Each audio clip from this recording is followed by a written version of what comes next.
শুক্রবার ভোররাতে নিজ বাড়িতে শেষ নিঃশ্বাস ত্যাগ করেছেন জাগরণ পত্রিকার সম্পাদক পরিতোষ বিশ্বাস। ওনার প্রয়াণে গভীর শোক ব্যক্ত করেছেন রাজ্যের মুখ্যমন্ত্রী অধ্যাপক ডক্টর মানিক সাহা, কেন্দ্রীয় প্রতিমন্ত্রী প্রতিমা ভৌমিক এবং রাজ্যের প্রাক্তন মুখ্যমন্ত্রী তথা রাজ্যসভার সাংসদ বিপ্লব কুমার দেব।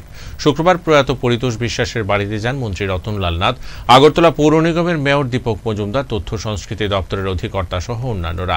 ওনার মৃত্যুতে সংবাদ জগতে শোকের ছায়া বিরাজ করছে।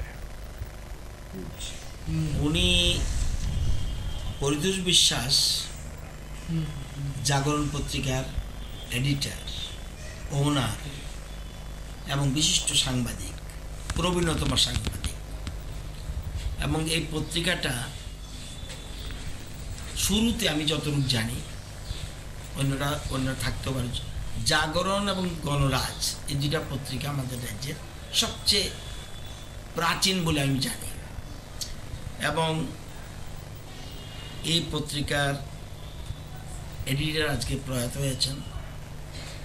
প্রথমে আমি ওনার মৃত্যুতে শোক জ্ঞাপন করছি এবং পরিবারের পরিজনের প্রতি সমবেদনা জানাচ্ছি। একজন সাংবাদিক এত বছর ধরে একটা পত্রিকা চালাচ্ছে এবং